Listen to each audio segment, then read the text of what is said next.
Avoir une idée, c'est le point de départ, bien sûr. Mais comment on fait pour que ça devienne plus qu'une simple idée sur un bout de papier? Le problème, c'est que trop de startups se lancent, pleines d'énergie, mais s'épuisent en suivant un plan trop rigide.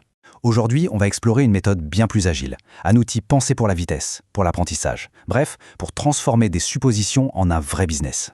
Alors commençons par une réalité qui pique un peu, tirée du livre Running Lean. La plupart des startups n'échouent pas parce que leur idée de départ, leur plan A, est mauvaise. Non, elles échouent parce qu'elles n'arrivent pas à trouver un plan qui fonctionne avant de se retrouver à sec, que ce soit en temps ou en argent. La clé, ce n'est donc pas d'avoir le plan parfait dès le premier jour, mais c'est d'apprendre et de s'adapter plus vite que les autres. Pendant des années, la règle, c'était de rédiger un business plan de 50 pages. Un document énorme, statique et au fond rempli de suppositions. Mais le monde d'aujourd'hui va beaucoup trop vite pour ça. Le Lean Canvas, lui, propose une approche radicalement différente. On parle d'un document d'une seule page. Il est conçu pour être vivant, pour changer toutes les semaines s'il le faut. Et surtout, il est basé sur des hypothèses qu'on va aller tester sur le terrain pour de vrai. Alors, c'est quoi exactement ce Lean Canvas? C'est tout simplement un schéma de modèle d'affaires qui tient sur une seule page. Il faut voir ça comme une sorte de carte de bataille pour entrepreneurs. L'idée, c'est de décomposer son projet, même le plus complexe, en ses briques fondamentales, en ses hypothèses clés. C'est un outil qui est fait pour évoluer, pour être raturé, modifié, à mesure qu'on apprend du marché. Bon, entrons dans le vif du sujet. Comment ça marche? Le canvas est divisé en 9 blocs. Mais en réalité, ces 9 blocs répondent à 2 grandes questions, qui sont les 2 plus grands risques pour n'importe quelle startup. D'un côté, on a le risque produit. Est-ce que je suis en train de construire un truc dont les gens ont vraiment besoin? Et de l'autre, le risque marché. Est-ce que je peux atteindre ces gens et en faire un business viable? Tout l'enjeu est de trouver l'équilibre entre les deux. Commençons par la partie produit.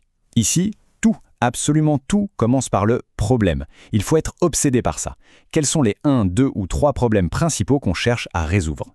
C'est seulement après avoir clarifié ça qu'on peut commencer à parler de la solution. Et même là, on ne liste que les quelques fonctionnalités clés de notre produit minimum viable.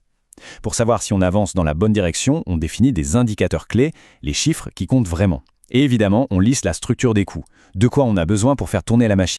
Passons maintenant au côté marché. Pour qui on fait ça? C'est le bloc segment de clientèle. L'erreur classique, c'est de vouloir viser tout le monde. Ici, on fait l'inverse. On se concentre à fond sur les early adopters, ceux qui ont tellement mal, qui ressentent tellement le problème, qu'ils sont prêts à tester une solution même si elle n'est pas parfaite. Ensuite, les canaux. Comment on va leur parler? Concrètement, par où on passe pour les atteindre? Et enfin, les sources de revenus, qui définissent comment on va gagner de l'argent. Parce que le prix, ce n'est pas juste un détail à la fin, ça fait partie intégrante du produit. Et au milieu de tout ça, pile au centre, faisant le pont entre le produit et le marché, il y a la proposition de valeur unique. C'est le cœur du réacteur. C'est la phrase, le message simple, clair, percutant, qui explique pourquoi on est différent et pourquoi un client devrait nous choisir. Si on n'arrive pas à articuler ça clairement, tout le reste du modèle est bancal. Et on arrive au dernier bloc, souvent celui qui fait le plus réfléchir, l'avantage injuste. C'est l'arme secrète. Attention, ce n'est pas juste une fonctionnalité en plus.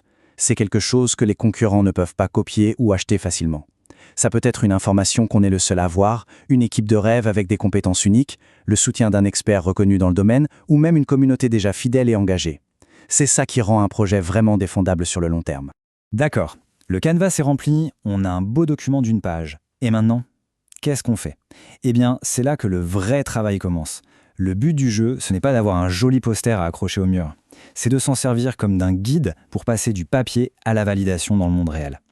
Le canvas est un outil pour apprendre, pas pour prédire l'avenir. Il y a cette phrase culte de Steve Blank, un des papes du mouvement Lean Startup, qui résume toute cette philosophie. Sortez de vos bureaux. C'est aussi simple que ça. Les réponses les plus importantes, on ne les trouvera jamais dans une salle de réunion ou dans un fichier Excel. Elles sont dehors, en parlant à de vrais clients, en confrontant nos belles hypothèses à la dure réalité du terrain. Le processus est en fait une boucle très simple en 3 étapes. Identifier, tester, itérer. D'abord, on regarde son canvas et on se pose la question « Quelle est l'hypothèse la plus risquée ici? Celle qui, si elle est fausse, fait tout s'écrouler. » Ensuite, on sort la tester en parlant avec des clients, pas avec des sondages, mais avec de vraies conversations. Et enfin, en fonction de ce qu'on a appris, on revient à son canvas et on l'itère, on le met à jour, et on recommence.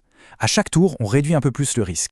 Et ce cycle d'apprentissage, aujourd'hui, on peut l'accélérer de façon spectaculaire. Prenez l'intelligence artificielle, par exemple. Elle peut devenir un copilote incroyable pour un entrepreneur. D'un côté, une IA de découverte peut nous aider à analyser des tonnes de données pour mieux comprendre un problème.